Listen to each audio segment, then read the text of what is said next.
Hey there, and good afternoon, traders. This is Trader Tim from over at eminimine.com doing a Monday market analysis and trade recap for the 29th of June, 2020.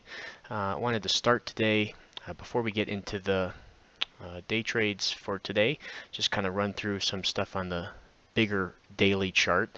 If we look at the top four indices, the S&P, and then we have the Dow, just looking at their patterns here, or the shape. Then the NASDAQ clearly off of its 50% here, whereas the other two so far have come down to it, to the 50%. And then lastly, the Russell also sitting on top of its 50%.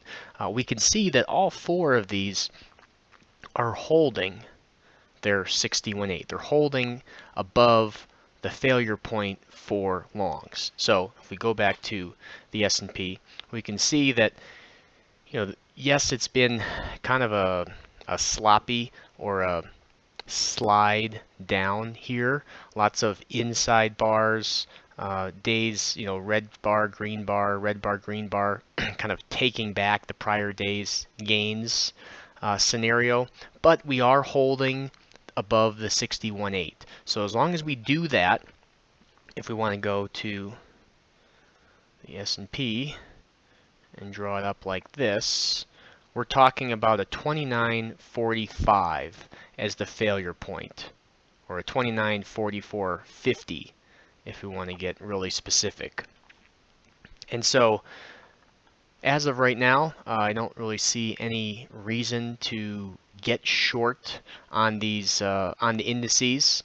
But if we were to break that 29.4450, then looking at either, if we draw from highs to lows, you could make the case that if we go down from here to 2900s, that this 50% short at 30.99s was the trigger, but it's pretty sloppy, meaning we broke through the 61.8.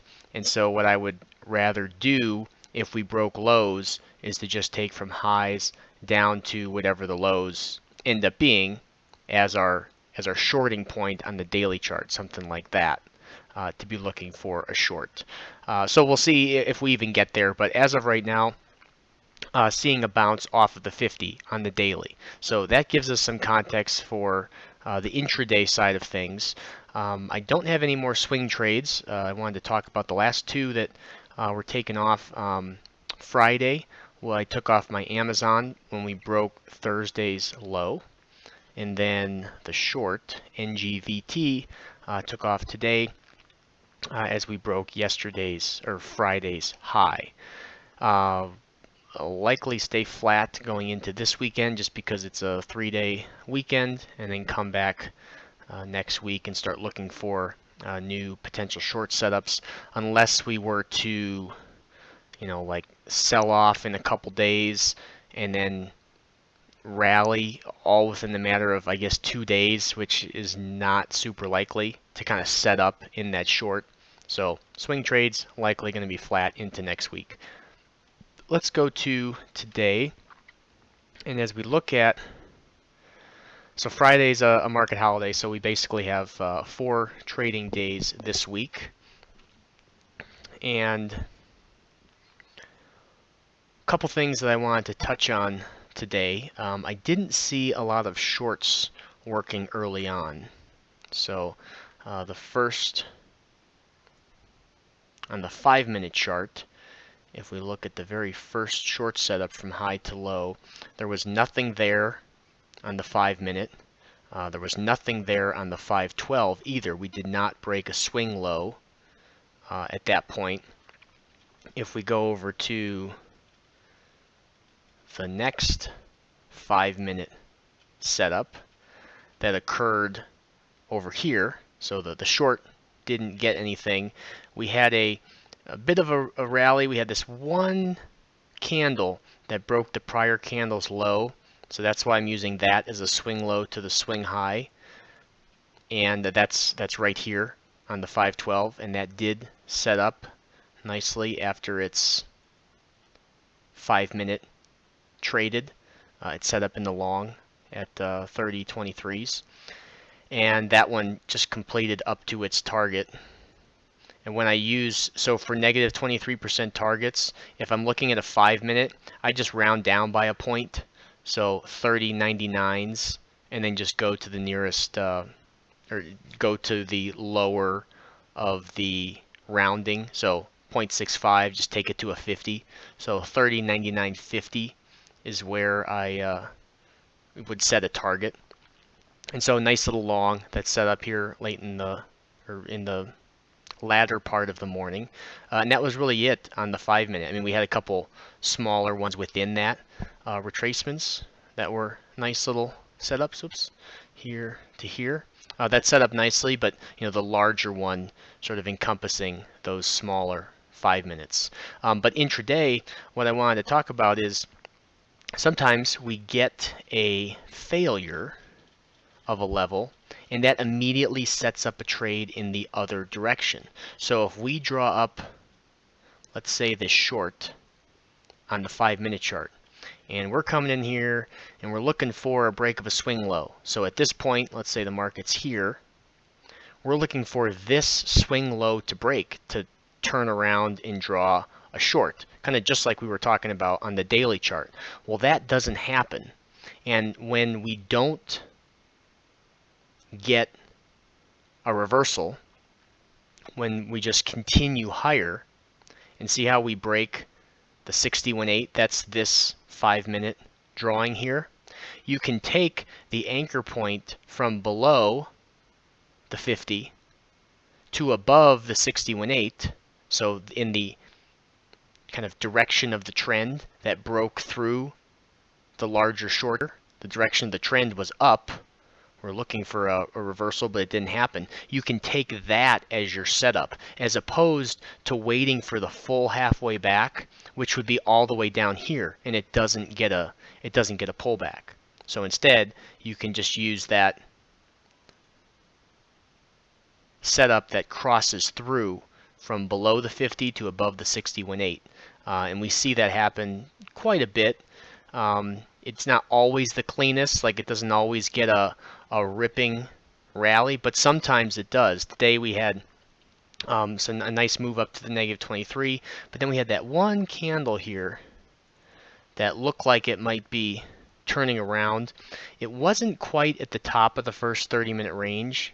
We really didn't have a high tick or anything at highs at that point, so not really a strong short in my view. But when we did come up to the top of the first 30-minute range, I was looking to see what kind of reaction we would get up here. We had a strong move up.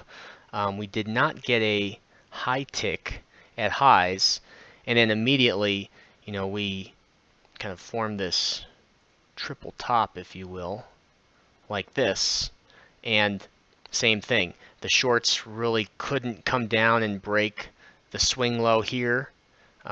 We just put in a higher low, and then in that case you can kind of do the same thing. Take from lows to below the top of the first 30-minute range to the high from above the top of the first 30-minute range, and use that as a way to get into a trend, into the trend, into a trade.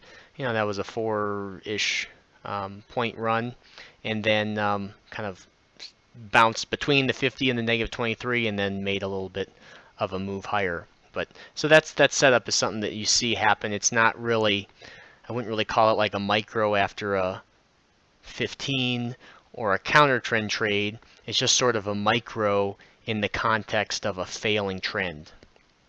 I did want to point out we had a high tick up here, 750 Pacific, but we didn't really get a pullback again to a short. So there really, and then when we did, there was nothing there. So same thing. This one didn't quite pull back to its 50, but that would be the same concept of getting into a trade when a short fails like that. But yeah, short's not really doing much today. It's been all longs, and then that long from swing low to swing high was kind of the big one, the 20-pointer. That was pretty solid on the 5-minute, and then also set up here on the the 512 tick chart. So going into tomorrow, we'll be doing the live trading session as usual. You can check that out, eminimine.com/VIP, and we'll be looking for a continuation of this up move if we get it. Looking for us to break today's high tomorrow, and if that's the case, then I'd be looking for a stronger rally. You could kind of draw a downtrend line like this, and a break of today's high would essentially violate that trend line.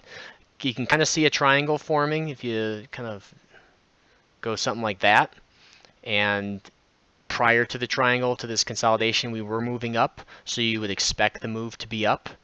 That would, I think, catch some people by surprise. By and large, things like the media are incredibly bearish. So anything they can do to grab a story and turn it bearish and instill fear seems to be what they like to do these days. And so we'll see what transpires this week. Friday being a market holiday can sometimes throw a wrench in the mix, but we'll see if we can at least break today's high tomorrow. That should set us up for at least some good moves. We may not rip into a strong trend day, but we should be at least able to have some good intraday swings that we can capitalize on. So tune in, eminimine.com/VIP. I hope everyone has a great week and a great 3-day weekend.